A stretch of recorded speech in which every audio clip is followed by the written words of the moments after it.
I was thinking about the negative critical response to Tom Holland's latest movie, Cherry, and a quote from one of the directors, Russo, about empathy. It's important for us to try to generate empathy around this issue. We feel like there is a lack of empathy in the world today, and it's a progressive problem. Do you ever get the feeling that people are just playing devil's advocate? Yes, I do. Or even if they believe what they're saying, that there's this sort of bad faith approach where the negativity is turned up to 11 and it creates these extremes that just aren't even really necessary. One of the things that really struck me about all these reviewers who are throwing their toys out the pram because the movie didn't entertain them in a way that they like, they didn't use their platform, as far as I could see, to communicate the message of the movie. Now, I'm sure a critic would say it's not my job to pass on the message of a movie, that's the filmmaker's job. They probably say that it's their job to help you decide whether to watch a film in the first place or not, but let's be honest, that's actually not your reason for being. Like, your purpose is just to earn as much ad revenue as possible for your employer. It just seems odd to me that the point is to get as many eyeballs as possible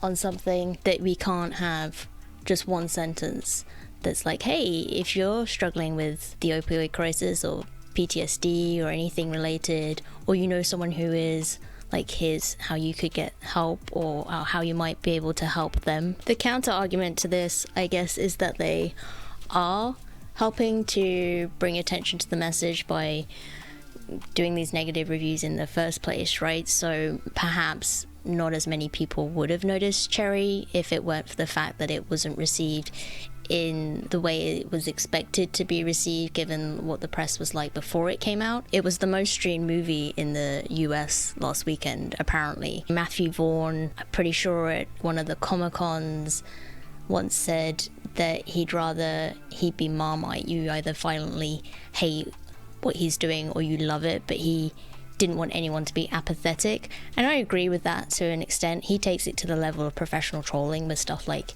Kingsman, The Golden Circle. If you're going to impact people, you don't want them to be ambivalent about what you're doing. You know, I really don't mind if that's ironic. I don't mind. I'm ambivalent if you dislike what I'm doing. I don't mind. To YouTube, the like and the dislike button have the same value as each other because they just see it as it's all engagement. And sometimes, even if you did dislike something, the crucial thing is, did that thing stick in your memory or not? And so you could argue that a negative review for Cherry, like all publicity is good publicity, right? And it definitely ups the curiosity factor. So maybe one of the reasons it was streamed by so many people, apart from the fact that Tom Holland has a huge following, is because if you're like me, sometimes you have to touch the burning flagpole yourself to check that it's actually on fire. I don't know what films I've been watching. I really didn't find any of it shocking. So I don't know if it's like a puritanical American thing, but a lot of the reviews were just really fixated on certain shots or scenes that they thought were so shocking. And in nearly every review that you read, they keep going on about this shot during the army training sequence and a scene during his army days. It proves that the film was memorable for those people, even if it's that they can't unsee what they saw. So you could argue that they are still helping to spread the word. I'm usually trying to help people with personal finance. The link for me is that I think there's 3 guiding principles that are just good to keep in mind if you're putting content or information out into the world. But they're also really good principles for whenever I want to generate income as well. And the first thing is just asking, like, am I promoting something that was inherently meant to be shared? So you'd never find me selling pirate DVDs at the local market, for instance. I mean, I'm in the UK. I don't actually remember what it's like to not live in a lockdown, so you're not going to find me at the local market anytime soon anyway. I really picked the wrong year to improve my social skills as an autistic person, because supposedly I have a social deficit, although I think actually society has the deficit. But we'll have to wait to test that theory. The second question is, am I doing this with empathy? And the third question is, who does it really benefit? I think Cherry is going to become a cult movie. I'm trying to think of another example. You know, the Boondock Saints started out with a really small audience and then took on this cult status. It doesn't have a lot in common with Cherry, and Cherry also arguably has had like a much bigger audience from the get-go. But there are certain films that if they find their super fans at the start, right, that's where they get their legs and they just run and run for years and years after that. Maybe it's because King Holly's demographic is a bit younger. The fans who are watching it, they have to be old enough to watch it, obviously, but they're still on the younger side. From what I can see, people are watching it again and again and again. And what you consume growing up is so formative and stays with you for life. The important thing there is that I think it's impacting the people then who are ready to receive the film with open arms, and in 10 to 15 years they'll have a flashbulb memory of what it was like to watch Cherry and what it meant to them.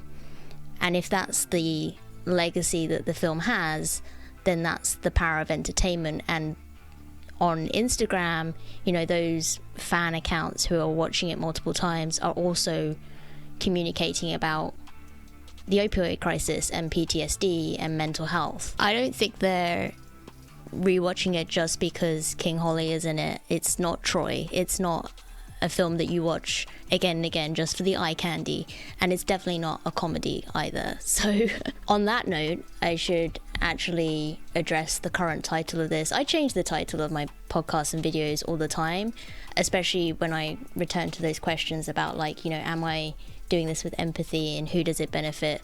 Occasionally I find a title where I'm like, it sounds like I'm playing devil's advocate. I don't want to be that person.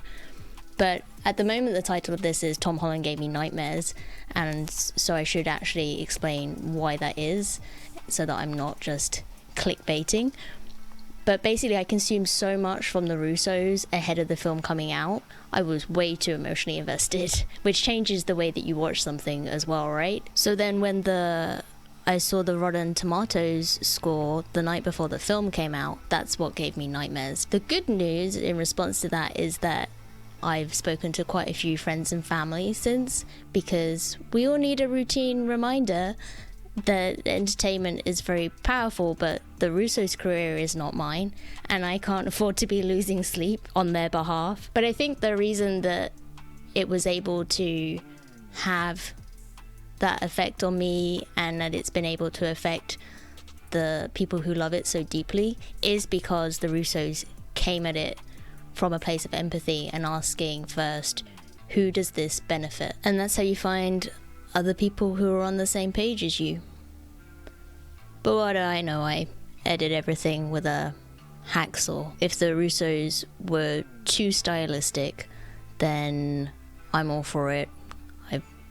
I hope this was meta enough for you. Whether you liked it, disliked it, feel free to share it from a place of empathy if you can think of someone who would benefit. And don't forget that if you need help with something, there are always ways to get help, and that we can always be of service to others as well.